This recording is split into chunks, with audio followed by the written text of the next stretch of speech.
pronounce. It's only worth it if you work for it. It's only worth it if you work for it. I won't stop till they hear me now. I won't stop till I wear the crown.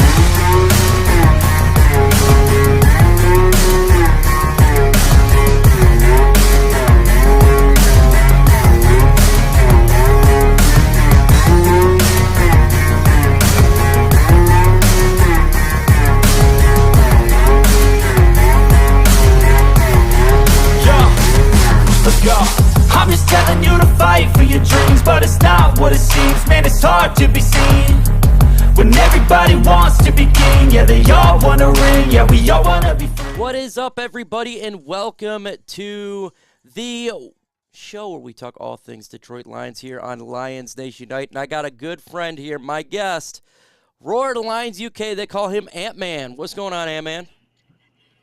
Hey, Mike, how you doing? Oh, living the dream. I'm really excited to watch your movie here in a little over a month, Ant-Man Quantumania. Any insights of potentially what's going to be in this movie? Oh, I can't give too much away, Mike. You know, you gotta save the suspense so you'll go and watch it. I'll say it's the lead guy, very handsome. For sure. We got Chrome in the building. We got the Troll in the building. Man, Bear, Pig, Jamie Ward, Weston Lyon, Bobo Lane, Edgar, I'm sure I destroyed it, Alan Dana in the building, C-Bell, Brian, all sorts of people in here. We got Devin Davis and 757 Rep, and everybody slowly getting here like Mofo Jimbo up in the building to talk our Detroit Lions. A lot of news, a lot of rumors. We got to talk about it. Then we'll get to Q&A and have you guys run the show. But, man, things are flying around. Off-season starts, Ant-Man. What's up, Hat-Man? Hat-Man with Ant-Man. Hat-Man in the building. So we got rookie. We got a finalist here for Rookie of the Year. That is our guy, Aiden Hutchinson. Talk about this supposedly bust, Aiden Hutchinson. Oh, I know, it's crazy, isn't it? And, you know, as everyone knew, I wasn't the biggest fan of it last year. I had other guys I like, but still, the way he's come in and performed this year has been very admirable. It took a little bit of time to get going. Obviously, the Washington game was very good, but for any rookie, it's going to take time for them to adjust to the league. The double team rate was high, didn't really have much help in that edge room to start with, but you can see as the season went along, started getting better and better. The run defense started getting better as well. Then the sacks, the productivity started coming to the point where at the end of the season, he's leading that group now, really, isn't he? Leading by example. He's everything you wanted out of the second overall pick there. Even hell, you got interceptions in there. You got a little bit of everything, and you got a guy who one of the highest motors on the team. He absolutely deserves to be in this conversation. It's been great to see him develop this year, and he's going to be massive for us going forward for so long. Yeah, let me know in the comment section. Do you think he should be Rookie of the Year? Y for yes and for no. Spam the comment section with Y's and N's. Mofo brings up a good point. Report that Hutch was the most double-team pass rusher this season in all of football. That's a crazy stat there, Ant-Man. Yeah, it is, and I think it just goes to show that, you know, teams fear him and what he can do. I mean, I know it doesn't help that, again, a lot of our pass rushers were injured. The season's not really gone well. He's been the main guy in there, but still, they've had to devote resources to him because one-on-one, he's been getting success. He's been putting pressure on the quarterback. It's a sign of respect for him. You know, if you're getting double-teamed that much, teams care about it. And I think he should be in with a Rookie of the Year shout. I know everyone talks about Sauce and how well he's done this year, and it's undeniable how well he's been. Yep. But then, you know, they say in games like, oh, people aren't targeting him. Yeah, but that's not necessarily a good thing. They might not be targeting him, but that doesn't mean he's influencing the game. They're targeting other areas of the defense. He's not having an impact on the game. It's just one part of the field which is partitioned off. When you're an edge rusher who's having an impact on a game, when you're sacking the quarterback, you're getting the pressures there, you're stopping the run, you are having more of an adverse effect on the game. And I think when you come into Rookie of the Year, you should take that into account. He's got more interceptions and he's not even doing his job on there. But, you know, Sauce being a good player doesn't really affect the team. Just fire it off at the other side of the field. Aiden playing well affects games. Sauce doing so does not. So I think he has a legitimate shot, and he should be Rookie of the Year just for the impact that his players had on the game, not just because his coverage numbers are really good and he gave up so many yards. That's not necessarily a good thing. Yeah, I agree. I think he should be Rookie of the Year. His sacks he had, the amount of interceptions he had, the influence on the game with double teams, and the influence he had around his players, around him. He was the only guy that was really on defense, specifically when we started until James Houston came into about the second half of the year. But you look at the Jets, they had a lot more defensive players over there that was helping that team out. We didn't. Our defense was cheeks. So I'm with you. I think that he should get Rookie of the Year. Absolutely deserving. And he just got better and better as the weeks got along. Every single game, it felt like something better he was doing. The last part of him not over pursuing on mobile quarterbacks. The last 3-4 weeks, he really got better at that. And it was really nice to see. That was one of the things I want to see him improve. And he did. He wasn't letting it happen. And that's all you could ask for these rookies, to get better, better, and better, and that's what he was doing. So I think he should definitely get Rookie of the Year. It'd be nice to get those honors.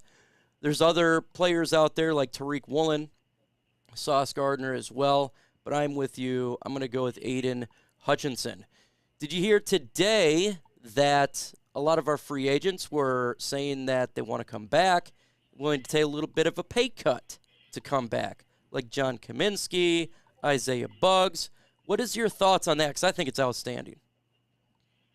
Well, it speaks volumes for the culture. We've never had this before where players have openly been on social media going, I want to come back, and hell, I'll even take a pay cut for it. Guys like Kaminsky, he's not on that much money anyhow, and the season he's had, I've no doubt there is a team that will pay him really good money to go there and, be a decent part of their edge rotation for him, and for him to want to come out and say, look, I might want to, I want to stay here and I'll do it for less money. It's indicative of the culture that's here, and it's something that you should really be happy to see.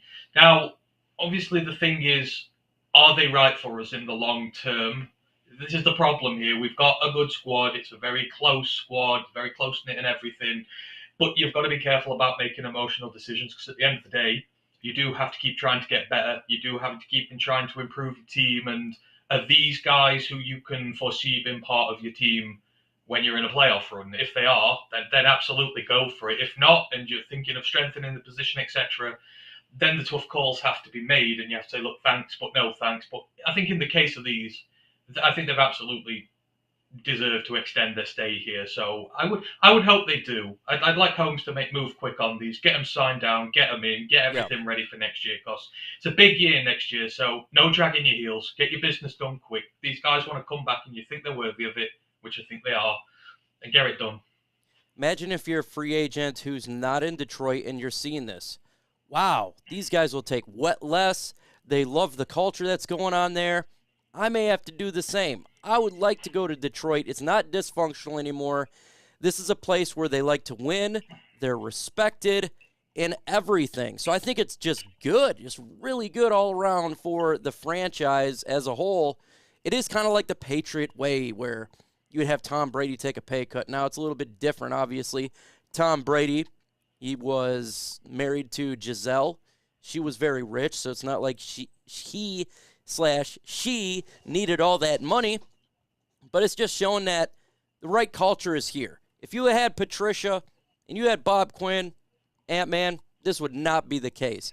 You would have to overpay us to be in there to deal with those guys. That's how bad it was.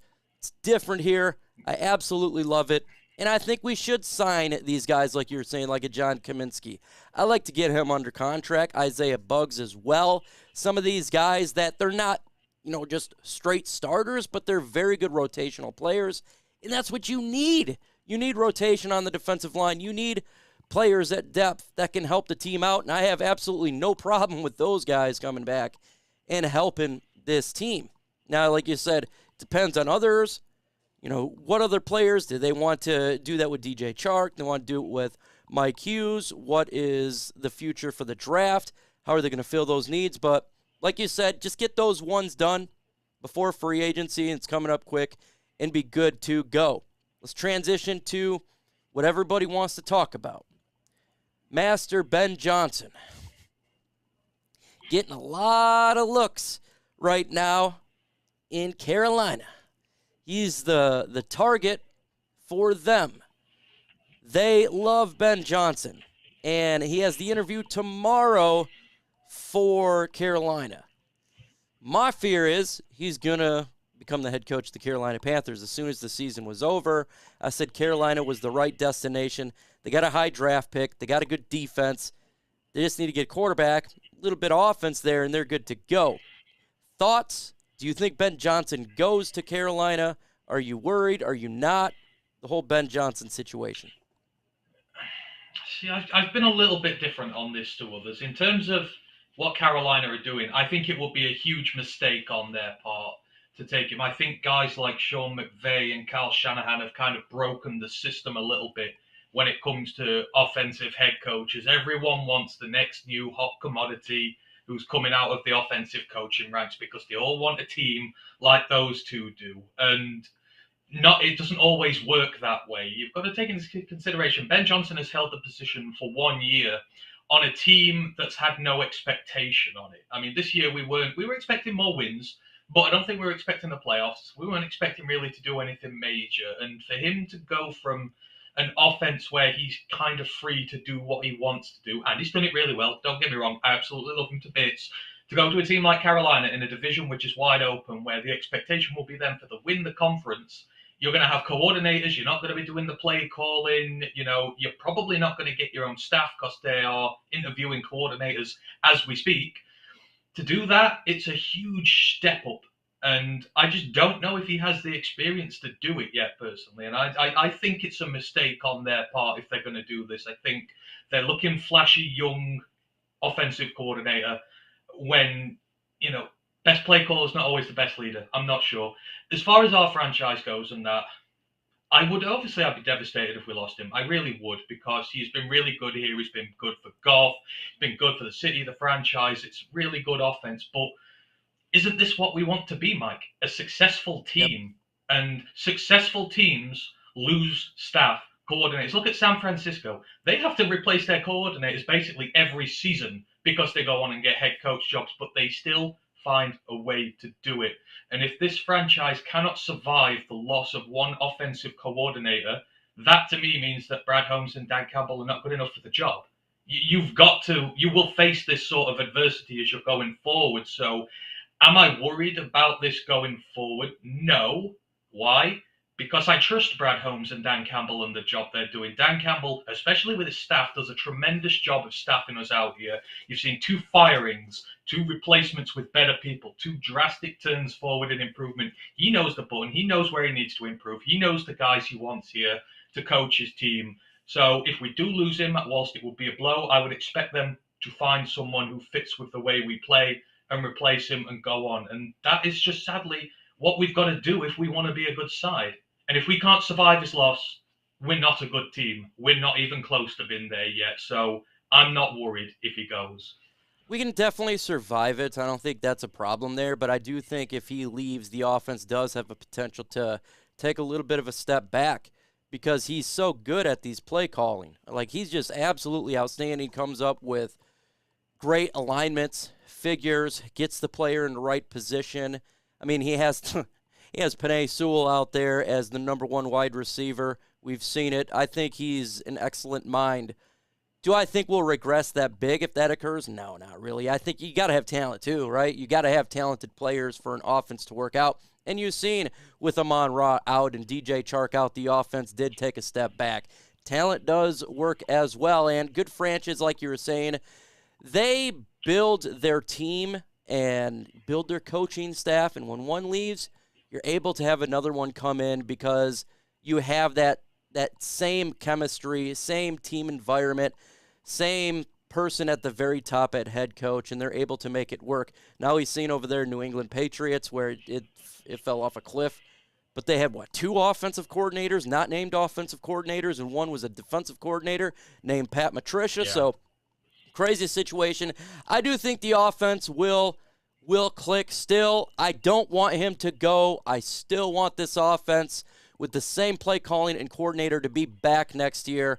Another year And then we can continue to groom somebody behind him because eventually he will become a head coach. If it's not this year, it's going to be next year if this offense continue the way it is. And that's just that's the bottom line there. So I think that if the Lions do lose Ben Johnson, maybe they promote within. So do you think that, first off, that he gets hired? Yes or no? And if he does, do you think they promote within or they go outside? And we have the clown alert. Clown alert, you are blocked. Go ahead and answer that while I block this young punk. Do they hire him? I think yes, because the owner is the one infatuated with him over there, and what the owner says goes. Unless they are able to get to Peyton and offer him what he wants, because I think any team would take Sean Payton over anybody else. But I get the gut feeling that yes, he's gone. Do I think they'll promote from within? Yes. I mean, it's a pain in the neck for us because I'm pretty sure that Tanner's the one they would be grooming to take over from him, taking the same career path as what Ben Johnson has. Is he going to be ready after such a short time here?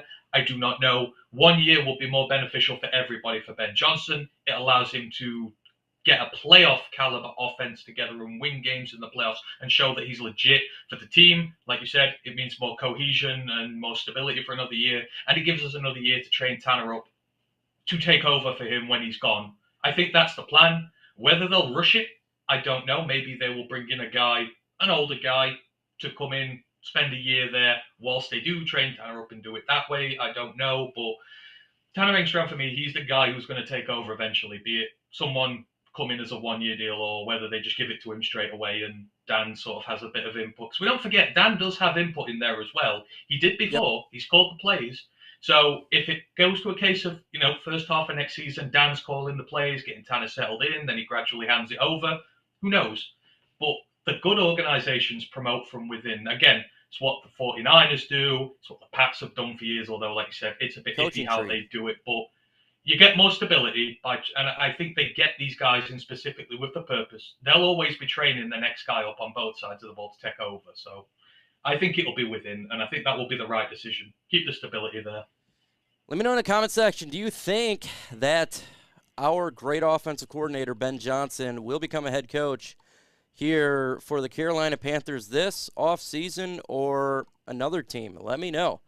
I think I do believe he becomes head coach. I'm going to go with Carolina. I think he's going to get the job just because they're enamored with him, and that stinks. But I'm really hoping I'm wrong. I want to be completely wrong on this one. I absolutely do. But it does feel like it's getting that way. We shall see. Are you ready for the draft there, Ant-Man? Are you excited for free agency?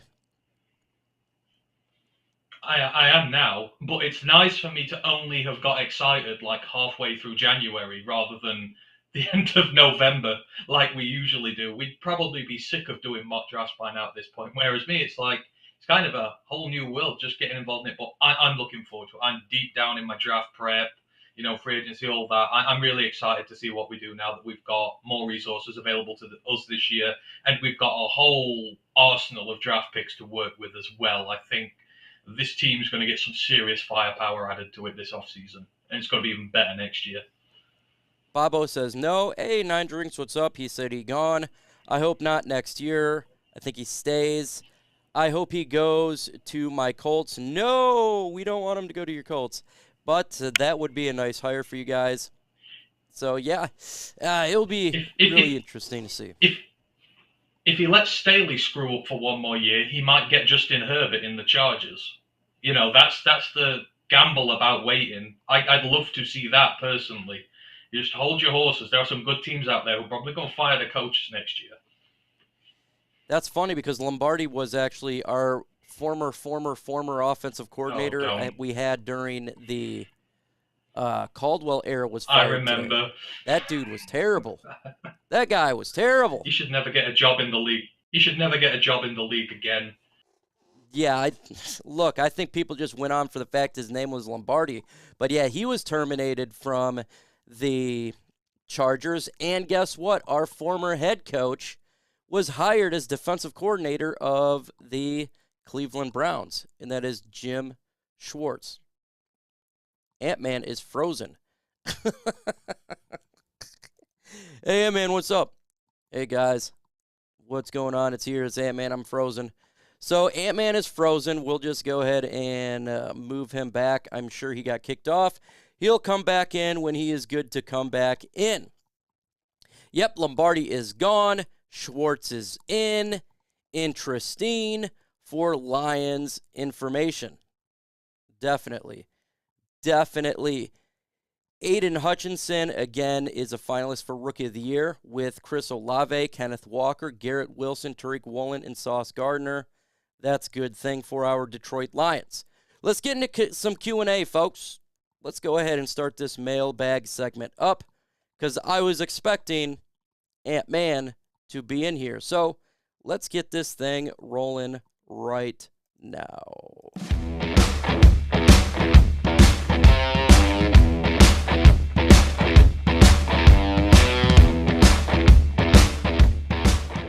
If you got questions, throw it my way. We're definitely going to answer them for sure.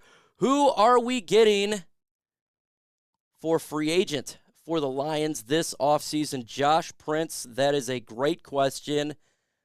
I think we're going to re-sign some of our own guys, obviously. Isaiah Buggs, John Kaminsky, DJ Chark, probably re-sign him. I would love to get Bradbury. I would love to get Daron Payne.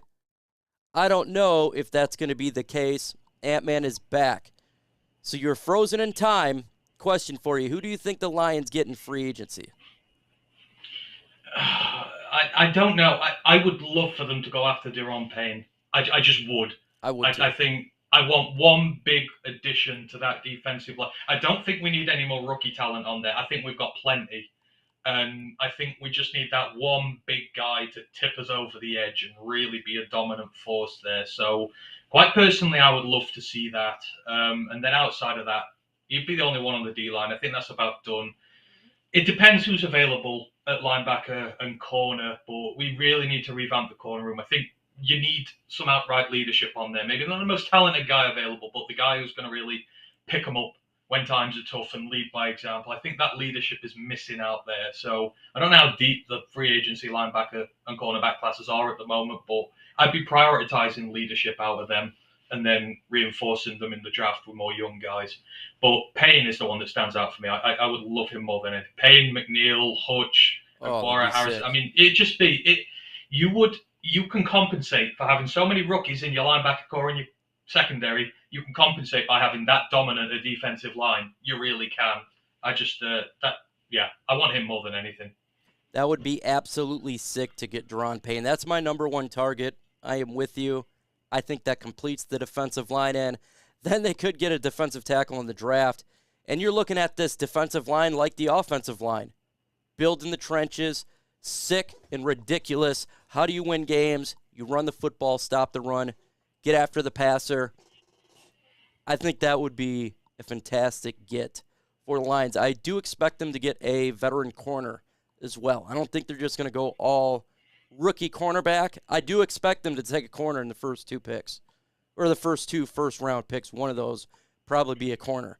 But I expect they should get a veteran as well, because you don't want to just have expecting a rookie corner to come out there and be, the guy game one. No, and it's something we've struggled with for years. Think Coleman, think Trufant, think who was the ones at the Bills at the minute? I've sort of blacked out half of them that have been there because they've just been such utter disasters and cost us a fortune, and it's what's really held us back in that department. So I agree with you. We absolutely need one. We need to find the right guy. I think you need to find guys. I think why Kaminsky and Buggs have been so good. These are guys, they've not been to Super Bowls. They've still got a lot to prove.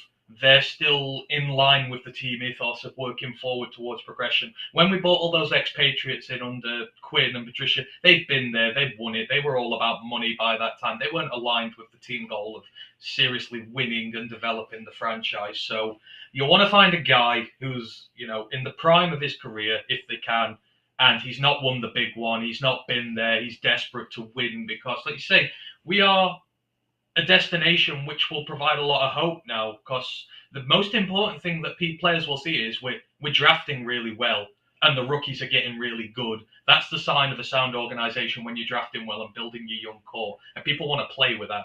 And they've seen us on live TV just how tough we play, how strong we play. So definitely veteran corner, and I'd take 2 corners in the draft. I would gut out that room completely. There's just Jeff left. There's just Jacobs left. Everyone else can. Oh, I'd move Iffy back in as well, but I'd still put loads of guys in there. You want to have a strong rotation, and you want to put some more in at safety as well, so we can move Iffy back. It's malpractice the way he's been treated, but those 3, leader, 2 more draft picks, fine by me. Good, solid group going forward. I'm going to miss your comments, so just repost it, copy and paste, because there's a lot of people putting comments down. It's going to happen. I'm not being purposely negligent. It's just there's a lot of you guys in there, so just repost it and we'll get after it. Hashtag smash the hole. Do you think we keep Swift for 1 more year? Absolutely. I think he's here next year.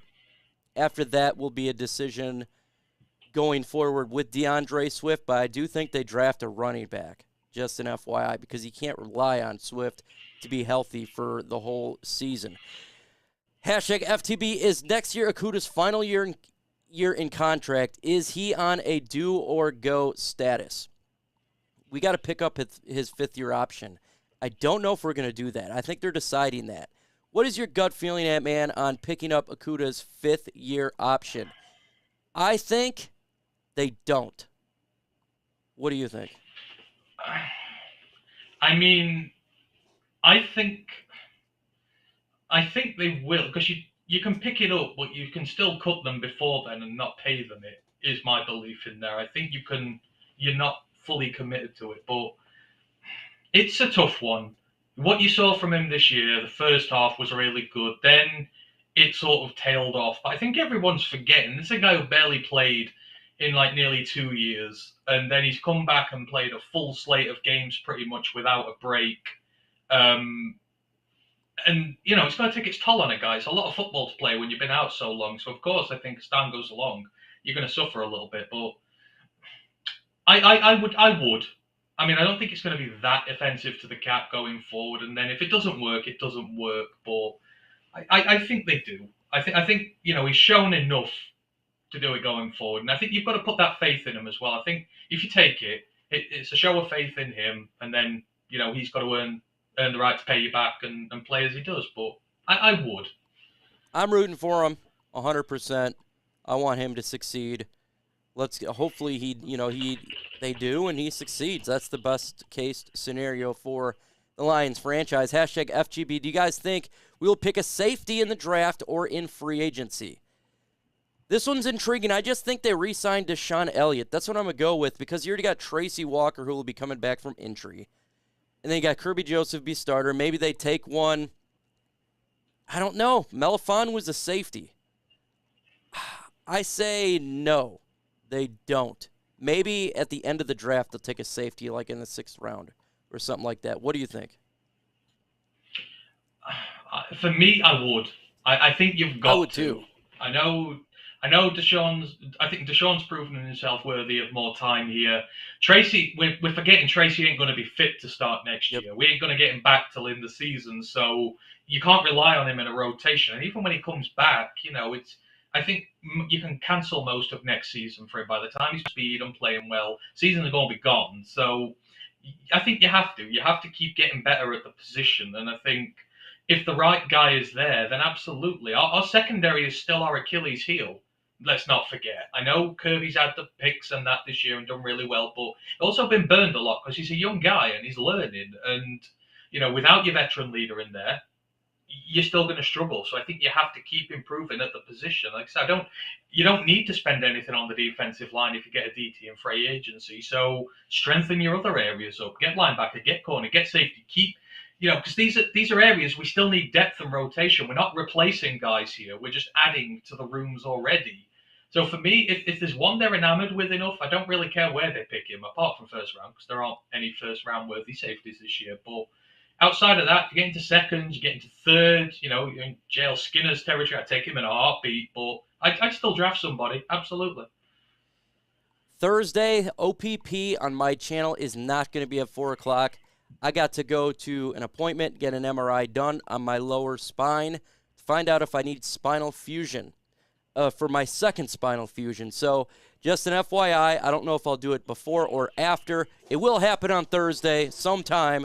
We'll get the live show there. Would you be disappointed if the Lions drafted Bijan Robinson with the 18th pick? Now, this is going to bring controversy. This is going to spark the chat to go crazy. Chef Chris, I agree with you about the safety. We already have 3. Seen that in the comment section. This one's going to be interesting because I can see a situation where they do draft Bijan Robinson, whether it be at 18 or they trade back into the first round. Why do I say this? Why? Because, first off, if you get a running back like Bijan Robinson, who Saquon Barkley just like we've seen with Todd Gurley in the Rams, it really elevates the offense, and it took Jared Goff to the next level. I could see a situation where they do that. Should they do it at 18? I will go defense. I think there's going to be defensive prospects out there that I would like, but they may. Now, what do you think of this one? You got a smile on your face. I cannot wait to hear your thoughts on this. Would I be disappointed if we drafted him? Absolutely not. I have thought and pontificated about this for a very long time, and the more I've thought about it, the more I am on board with it. I would not be disappointed in the slightest if they did it. Now, is it what I would do? Probably not. But if his name is get called, I'll tell you what, I will be giddy as a kid before Christmas Day. I honestly would, because people say running back is devalued, and that might be right to a reason. But look at last year. Top 2 running backs taken last year. One is in for Offensive Rookie of the Year. The other would have been outright Offensive Rookie of the Year if he didn't get injured. Then go back to day 3, 17 running backs taken. Only 3 of them did anything for their teams this year. It's not just as simple as going, we'll get one day 3 and it'll all work out. Our running game is vital to this team this season. You have seen how critical the run game is to our football team. So why should it not be prioritized as such? Why should it not be prioritized as critical? You have to invest in that room. You have to give it the best. And our O-line is not going to get any better than what it is now. We might have one of the best O-lines we ever have again at this point in time. So invest in it. You have an elite O-line. Take the elite running back. Bijan is special. And by special, people have said Barry 2.0 now. Well, I don't agree with that fully. I see where they're coming from. He has that ability to change games. He has the ability. He will take the bell cow workload. He's smart how he runs, whether it's between or outside the tackles. Most missed tackles in college this year. He forced 104.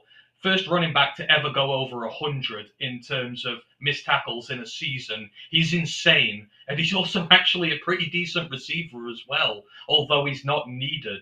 So absolutely, yes. Our running room is critical. You put him in, one, it means you don't have to have Swift taking a bell cow workload and risk injuring him. You can use him more schematically and kind of get more out of him. And then Jamal, you keep as your short yardage back if you need him, etc. Yeah. It gives you a lot of weapons. It gives you a lot of danger. And our run game is critical to us. So I have It is critical. Yeah, it is. So I don't know why in draft-wise it's not considered same. I would absolutely do it. I would not be disappointed. Before you in the comment section rip a new one here, we'll do the positives and the negatives for a Bijan Robinson. Positive, your offense would be elite. It would be top 5 offense. You'd have the ability. Play action would be ridiculous. Now imagine play action with Jameson Williams and Bijan Robinson. You get your trio. If you're a Jared Goff guy, you got Jared Goff. You got a number 1 running back. That's damn good. Be top 5 in the NFL. And you got your speedy wide receiver with Amon-Ra St. Brown on the outside and Josh Reynolds and everybody. This offense would be nearly unstoppable. It would be. You have DeAndre Swift. He could be your Theo Riddick. You can use him in the run game, but you can use him in the pass game. You got Jamal Williams, who's going to pound it in every time he can for a touchdown. The offense would be so difficult to stop. I think damn near be the best in the NFL. I think it would be up there with the Kansas City Chiefs. It'd be ridiculous. Now the downside is you need a defensive player. And you could be missing out on a Gonzalez or a Joey Porter Jr. or a Cam Smith, someone of that nature in the secondary. It's possible that you could miss out on that. But then you got 2 second-round picks.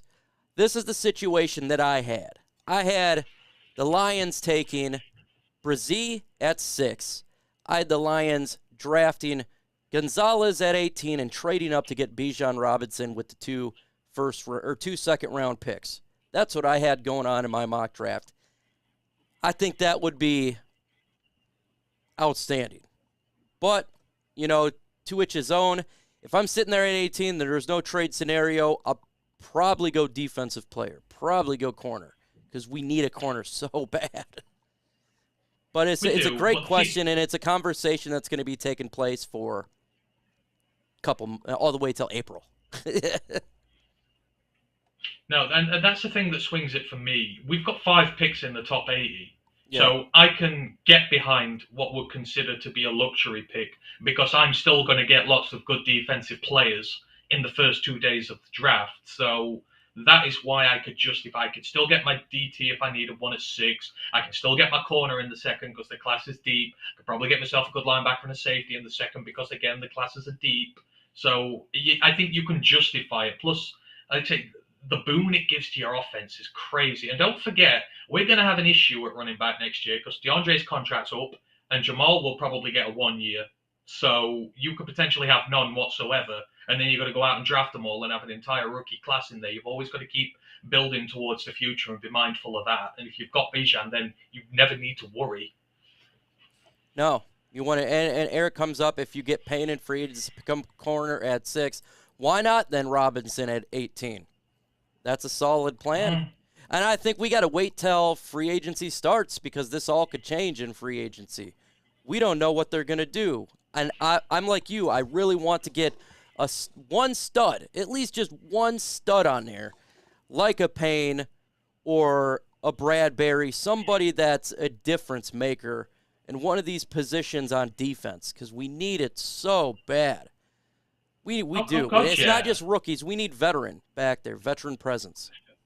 Well, that's the thing. We're not lacking rookie talent on defense. We've got loads of it on the defensive line, at linebackers, safety, corner. We've got a lot of very talented rookies. What we lack are very talented vets to lead by example. So even if we did put a full draft into the defense, let's say, you're still not solving your veteran leadership problem, and that will manifest itself again next season. So free agency should. I'm interested to see how he deals with it. Is he going to get brutal with the cuts? Is he going to start restructuring deals and pushing money down the line? I feel like he's still going to play it safe another year, and we might have to temper the expectations a bit, but it'll be interesting to see if he does, if he thinks we're close enough that we have a bit of a push in free agency in the draft and really go for it. Got a question, well, kind of a statement. Alan Nelson says, #GoLine, so I think we should sign guard Ben Powers. He could solidify the offensive line. What you think? Correct me if I'm wrong. Is he for the Baltimore Ravens? 20, I think he's 20. Age, remember, they want younger players. I think he's 26 or 27. I think that's the age range. Now, I'm not 100% sure if they re-sign him. What do you do with the guard position? Do you go in free agency or do you go in the draft? For me, I just say draft. I think you can find a good guard in round 3. I think personally for me, I go draft because very soon you're going to have a big money problem with the offensive line. You've got your highly paid left tackle. You've got your highly paid center. Penny will be paid in a couple of years. Jonah Jackson's going to be paid this year. He's on the last year of his deal. You're investing a lot of money and cap in your offensive line, and we have to start making plans for the future. If we bring a veteran in at right guard, start paying him as well, that's a lot of resources you've got packed into that line in one go. I think we need to be looking at getting a bit younger and just getting ready for the future when it comes, because we're going to have to pay for it one day, and I don't think we're going to be able to. So you've got to have your next guys ready to go. Chef Chris, not necessarily. We got You release Charles Harris, you release Big V, Michael Brockers, you're going to have $40 million in cap just right there. Lions got cap space. They got the money. I think it's more of the issue of, do you save the cap to re-sign the players whom you started drafting? We're like year one, at some point in a couple of years, you got to think about Penei Sewell. Then you got to think about Amon-Ra St. Brown. I think you got to think of the future for that. But it's not going to cost all the cap this year. And the cap is a myth. Let's be honest. New Orleans Saints, they've been over the cap every single year. But I'm with you, draft a guard, too. I agree. Let's see here. Saints lose a lot of talent every year. I don't agree that. I mean, they lost Trey Hendrickson, they lost Marcus Davenport, you lost Teron Armstead. They can't afford to pay these guys. I am not in favor of the way they do things. This year, Brad Holmes. I'm not. Brad Holmes has only got things either. But I'm just saying, you can make it work each year. You can. But I'm with. I like to be fiscally responsible. The cap can be a myth. It absolutely can be. All you get, I got to configure this into a bonus. This quarterback takes this, that, the other. So that's how they do it. But I'm fully on board. Being fiscally responsible is smart. And I think you built to the draft so when you have players, they'll let them go in free agency when it's time, and you just draft a replacement. Then you get a draft pick if they go sign a big deal with somebody else. If you're good at draft, you can draft the players that leave in free agency. That's what good teams do. That's what I always want it to be. But I think for this year in particular, I just think we got to get one guy. Just at least one guy, because the defense is so dreadful. And I do believe the Lions have an opportunity to win the NFC North next year. Green Bay, downward spiral. Chicago, they're the first pick in the draft. They're not going to come in and win the NFC North. Minnesota Vikings, we just found out that they lose in the first time they play in the playoffs. We thought what they were. We all knew what they thought they were. We thought they were. Say it again. They are who we thought they were. So the Lions have an opportunity. If you fix this defense, just upgrade it just a little bit. This team could take off, host a playoff game, and win a playoff game. That's the way I want to see it. Like, when you go 9 wins this year, we got to win. I want to win the NFC North. I don't want to make the playoffs as a wild card. I want to win the North. That's what I want to do. Paul Geiner says, #FGB. I know I'm going off subject, but do you guys think we take a kicker in the 6th round? Well, I know who we're not going to take. The kicker from the Buccaneers. The Cowboys, you mean? The Cowboys. Yes, the Cowboys. The one he missed 4 extra points. Sorry, not Buccaneers. The Cowboys missed 4 extra points. We ain't taking him. What do you think about the kicker situation? We got Money Badgley. Could they draft a kicker? I don't. They could. There's not one worth their salt in the draft this year. I was sort of behind Moody a little bit, but he's missed 6 field goals this season. And I know he made the big 60-yard one, but he's missed some bad ones. I don't see a kicker worthy in this draft. So I keep Badgley. Michael Badgley. Here's the deal. I'll take undrafted free agent kicker and have him battle Micah Badgley in training camp, see who wins. That would be a good idea. I think that would work. Let's see, #GoLions. If we can't sign Chark, who should we sign and draft? Oof, I hope we sign Chark. I really do. If they don't sign Chark, they could go into the draft and get one in the later rounds, maybe a bigger guy. I don't think they'd have to do it early. There's no wide receiver I want to sign in free agency, honestly, except for Chark. He's the only one. It's actually a really bad free agent wide receiver market. What about you? If we do not sign Chark, what should we do at wide receiver? I'd go out and get myself an ex-receiver in the draft, 100%. And you all know who my guy is, so I won't bore you with it anymore. But, I'd 100% draft the guy, and I know exactly who I'd pick. There you go. I think you could, but I want Chark to come back. Him and Goff was getting on a connection by the end of the year. Last, 5-6 games, it was looking really good, and I want that to continue to start next year. I think that would be fantastic. He's got to come back on less money. Don't forget, we've got voyages on his deal, so he's already costing us money next season. So I don't want to add another $10 million on the top of that. I don't think he's earned that much So I put him on another 1-year flyer and say, look, go out there, really ball out this season, then we'll pay you. 1-year deal there. I would say 2-year. I'd do a 2-year with him. Jamal Williams deal. Other than the top 2-3 picks last year, were surprises by Brad Holmes. Could be the same this year. It could be the same this year. Nothing's going to surprise me of what they do in the draft. I'll just put it that way. Whether they take, an offensive player you didn't expect, whether they trade up or down, nothing is going to shock me. Absolutely. They go with BPA, and I love that approach. I think that's a smart way to go. What's that? Do you think he does? Do you think he does Sewell, go? I don't think thought he does go. was the best player available.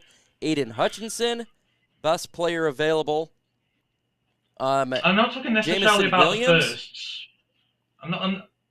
Well, was he the best? He's injured, don't forget. He was the best receiver, just injured at the time. If he wasn't injured, he would have been the first one gone. I think, from what I see from the mentality of his players, I think personality counts for more, if not more than talent. I think he needs scheme fits here. I mean, look at how driven Amon-Ra is. Look at how driven, that was BPA. Malcolm is. Do you reckon? I mean, maybe it is, but for me, I see something up in here. They have a mentality. They have a way they play. I think that counts as much as talent. Joshua Pascal, too. But I don't think he's a BPA guy, because some might argue that Parsons and Sewell fits us better than Parsons does, but both are incredibly talented players. I'm still taking Sewell, even in a redraft right now. I'd still. Offensive line. But I'm not sure he's a BPA guy personally. I think it counts just as much in the head as it does talent, but that's just me. My fear for him though is takes injured players. Don't do another Levi and Uzurike. Don't do that. Let's get guys that can play. This is not the year to do the injured players thing anymore. And just go ahead and get it. Not sure BIA. Well, technically everyone's Levi, no one expect him to be injured, and he was the best available defensive tackle, because right before that, Christian Barmore was taken. And I was saying it was a couple picks away, and I said, we're going to get Christian Barmore. And then he was taken, I think, by the Patriots. I said, son of a B. So the next one was Levi, and that's they took. Joshua Pascal is the more questionable one. I could agree with you there. I didn't even know. I was like, man, a second round? I was thinking maybe third round for a player like his talent. Yeah, I don't think he was BPA at the time. But again, I think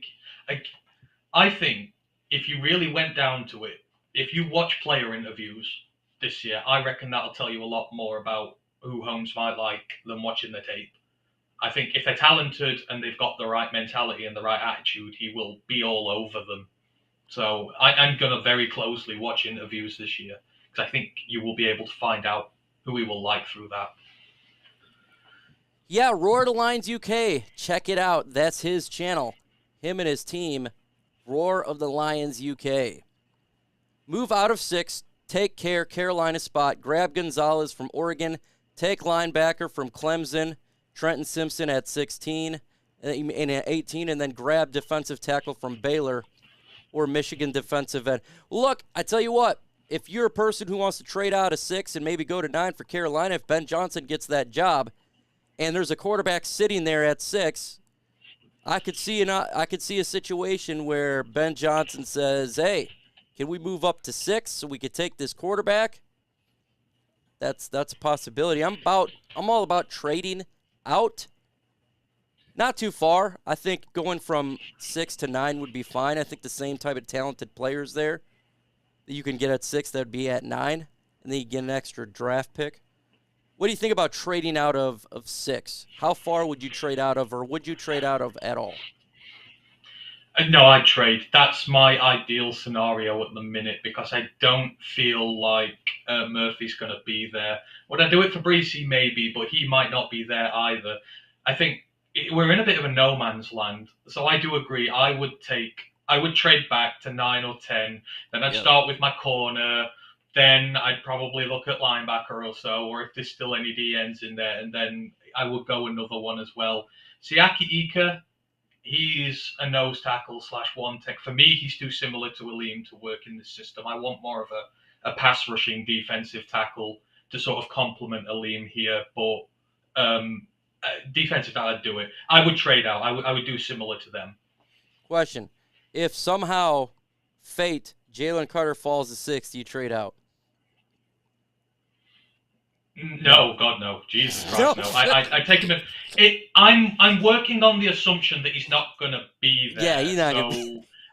I'm working on the assumption that him, Murphy, and Breesy are probably gone. If And one of them's Anderson. still there, and Anderson, I'm working on the assumption they're all sort of done. But if Carter's there, I absolutely stay. But I'm just assuming that he's not, and that I'll trade back and just go from the corner, get a few more draft picks instead. Pray for a quarterback run, and C.J. Stroud did enter the draft. So if you go C.J. Stroud, Bryce Young, and Will Levis, one of those guys is going to be there. Murphy, Carter, or Anderson. Yeah, if you are a Detroit Lions fan, I want you to go onto Twitter and I want you to spam all the pro-Will Levis propaganda that you can. One, will dilute the Bears pick, because teams won't be so eager to pick up the number 1. And 2, as Mike said, it'll push the defensive guys down to it. So it is your duty as a member of the Pride to go and spam Will Levis propaganda, whether you like him or not. Let's push him up into that top 5 and push someone down to us. 100% agree. Will Levis is the greatest quarterback to ever exist.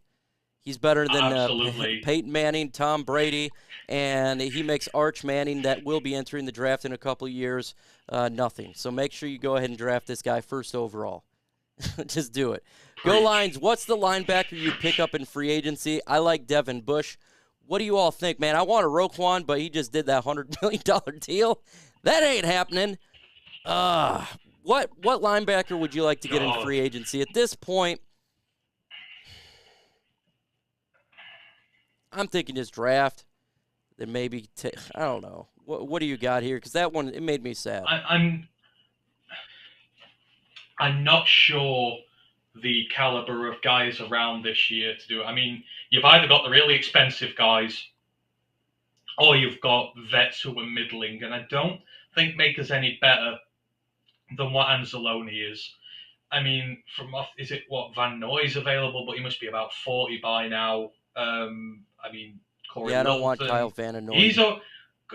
Corey Littleton, maybe he's been all right. He's on a cheap deal at the minute, maybe. But I feel like I'm just replacing Anzalone. And if I'm getting an Anzalone level guy, I'd rather just keep Anzalone, because he's been here 2 years. He's respected in the locker room, and I'd rather carry on with him. So for me, no, I'd be looking in the draft. I'm investing. We need a big ass so-and-so who can come in and help us deal with tight ends and coverage. That is what we're criminally lacking.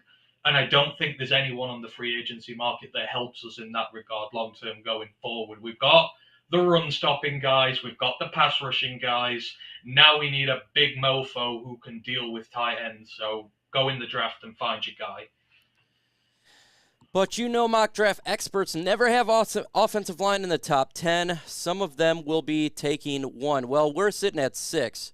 For sure in the top 10. I don't know if it's going to happen in the top 5. I don't think it's going to happen.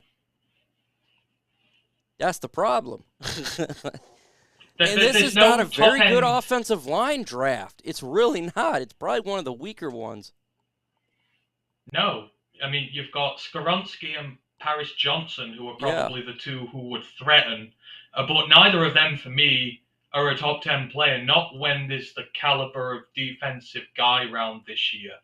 I mean, one might go, because it's a barren class, someone might reach. But I guarantee you, it ain't one of the teams in front of us in the draft who reach for them. And it sure as hell ain't going to be us.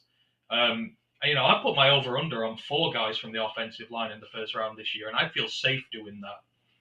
He's not bad. I don't know why you guys act like he didn't have a hell of a year for us at linebacker. Who are you talking about? Assuming, I don't know.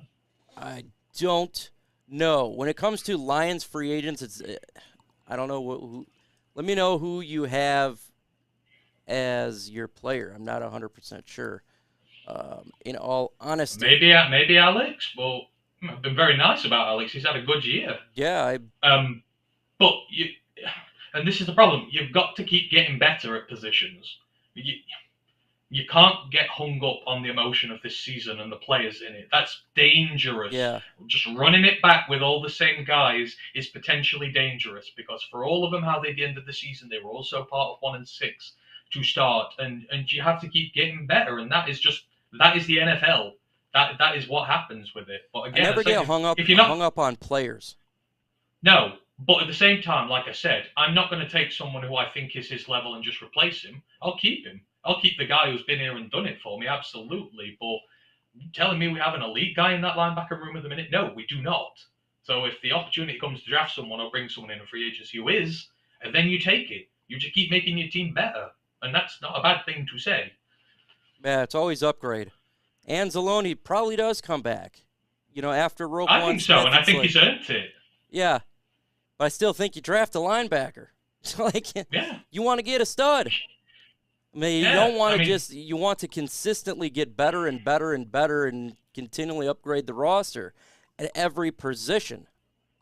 Exactly. I never Barnes get ain't a stuck sure up on a thing. certain player. You do that, then if the guy gets cut or if he doesn't perform well, you have to defend it, and then you're upset. If you're just a fan of the team and you're consistently look at it as a business, I think it'd be a little bit better. Exactly. And as much as I love Barnes and Malcolm, Barnes ain't proven yet after 2 years. He's still got a lot of growing to do. And we've got to see how Malcolm does in year 2. You've got to see if it's a consistent thing with him. And whilst I have every confidence in both of them that they will, that doesn't mean you can sit on your laurels and not continue to keep drafting people in case it does not work. What about Noah Sewell? I think he's fallen the second round. Before college start out, it said first round. Now he's fallen in the second round. That could be an option. We got 2 second-round picks.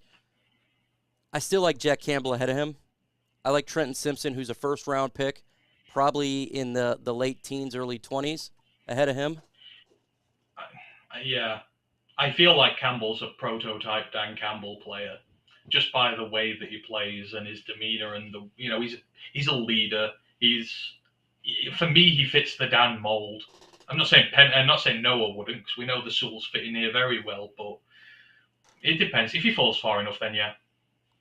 Captains are hard to come by. Anzalone is that guy. Don't have problem with Anzalone. I'm just saying if there's a potential chance to upgrade, you do it. If not, don't. Any position you ask me on that, Very I'll say easy. the exact same thing. If you have the ability to upgrade guard, do it. You have the ability to upgrade corner, do it. Defensive line, it's the way it should be. Well, that's it. Everyone just seems to have written Hal off, and it's like, well, hang on. Some players are getting defended very strong, but Hal, I know he's had his injury worries, but last year he was really good. Started this year really good. But everyone just seems to have forgotten and is quite happy to dump him off. It's like, well, it's just a bit of hypocrisy in terms of players and Vitek defending question, them. because you put it in there. My thing, will they bring him back? I know I'm right. He's a good guard. He's a damn good guard. I think Big V, healthy, right side, that offensive line is sick, and then you don't have to waste a draft pick on a guard. Will they bring him back due to his cap? I don't know. I think they release him. I think that's what's going to happen. But what do you think they're going to do? I think they're going to wait and see on his health first. I think they're going to wait and see till he's recovered, whether it's going to impact him long term. Because don't forget, Hal's one of the contracts you can restructure if you feel strongly enough with him and push a little bit of that money down the line and save some here. So, people talk about leadership on there, and that Hal's been critical in helping Penne develop. They're very close. He talks about him very strong, almost like a father figure type thing on that team. He's good for culture. He's a leader on that offensive line as well. So you don't just cut him for cap savings. It's hard to find a guard on the line. We've struggled this year. We've had multiple players in there who've struggled. It's not just as easy as going, right, let's put someone in all's right with the world again. We know when Hal's fit and healthy that line's damn good, and that him and Sewell work well in tandem together. So I think you've got to be very careful before you cut him. You've got to have a better option in place if you do. I mean, I don't want to see us cut him and then draft a guy in like the 6th, 7th round and then try and plug and play a load of guys next season. That's I think not that would be a good. mistake. We can't afford that sort of next malpractice. year. No, Can't the do offensive turnstile. line's elite right now. Yeah, you've got to have a firm plan. For me, if you're going to cut Hal, then you have to prioritize Torrance. Torrance is the only guard in this draft of the top prospects who is a right guard. All the others are left guards, and you're having to make them switch positions and fill in again. And, I'm not a fan of just moving them here, there, and everywhere. I want them in the position they're at. So, for me, if you cut Hal, you're going to commit to drafting Torrance and replace him properly. Do you feel Brad Holmes makes a couple of trading moves back in building draft stock for next year? That's a great question, man, Bear Pig. And I would like to see that. I don't know if they do because I think they want to compete this year. I would like it, man. I'm telling you, I'm always about that. That's what good teams do. We've seen it last 5 years. Hell, we've seen Miami do moves like that. We've seen the Philadelphia Eagles, who's got that first-round pick here early. You've seen it. Do you think they do a move like that? I'm gonna say not with a first-round pick. Probably maybe with a mid-round pick. But what do you think? See, this is one of the philosophies where you and me differ on a rare occasion. But I hate pushing draft capital into the future. I want to spend it now. If the guys are available, I mean, if this was a draft that was barren of our needs and that, then I wouldn't be too fussed. But I think you add 5 top 80 picks to this team. You spend well in free agency. I think you open a little bit of a window at this point. And I'm not about just because what we're going to do, what's going to happen? We're going to get to next year, the draft's in Detroit, and then we're like, oh, let's push some more picks into the future, and more picks into the future, and more picks into the future. And eventually, I think you have to start spending them. We've been spoiled. We've had multiple first-round picks for a few years now. So I think we have to keep putting them in the team, investing in them, and building this young core. We've seen how good it's made this team. So, no, I don't want to push any into the future. I want it now, and I want to get as much young talent in this team as possible and start developing it. He's J.G. Wentworth, 877 cash now. He wants it right now. And that's okay. Different philosophies to get this thing going here. Folks, we've been on for about an hour, and we all have lives. And we got to spend our lives, whether it be eating, hanging out with the family, eating and hanging out with the family at the same time, and or playing a video game. But what do you got to say to the folks while we end this stream there, Roar? What do you got to say? Talk about the movie coming up. You know, you got Jason Statham as well, so you're in between. Talk about your channel, man. Oh, as Mike says, you can find us over at Roar the Lions UK. We are a group of guys, as you know, just from over the Atlantic, over here in Britain. We love talking about the Detroit Lions. So if you want to come and get a different spin on things from a British perspective on all things Lions, then come and check us out. We go live on Mondays. Me and one of the other guys do a college podcast on the Wednesdays where we talk about prospects, etc. So yeah, come and give us a go if you fancy something a little bit different. As for any other artists, I want to say thank you for this season. This has been wonderful doing these shows with you, Mike, on Tuesdays, Thursdays, whatever. And it's been a great year, and I'm glad that we've finally been able to have a lot of these shows where there's been positivity around, where it genuinely feels like something brand new at this point. And I've loved every step of it, and I'm hopefully looking forward to doing it all again next season. So, yeah, thank you to everyone who's joined in these streams. I really appreciate it. Love it. And, yeah, I'm just so excited for the future right now. We made 6K on this channel. I want to thank everybody out there. Huge deal. Huge deal. 6,000 on this channel. You guys are the best. With that said, folks, adios. I feel nauseous, believe me. Never had a lot of shit come easy. Had to work hard, struggle just to be me. Had to rise up just so they could see me. Did what I had to do just to feed me. And what was left over I put towards my dreaming. But the only thing in life that has meaning are the things you gotta work for, believe me. Take into your hands a plan. Your own hands can land your own brand. And damn, I feel like no one takes accountability. They want the credibility, convincingly unwilling to put in the hours it takes to get some power. Don't be f***ing sour. Take a cold shower. Scream until you're louder. Work until you're prouder. And f*** all the doubters. They're just downers. I swear to God they all let me always fought just to wear the crown. I'm off at these fucking clowns who were all taught they deserve an ounce. It's only worth it if you work for it.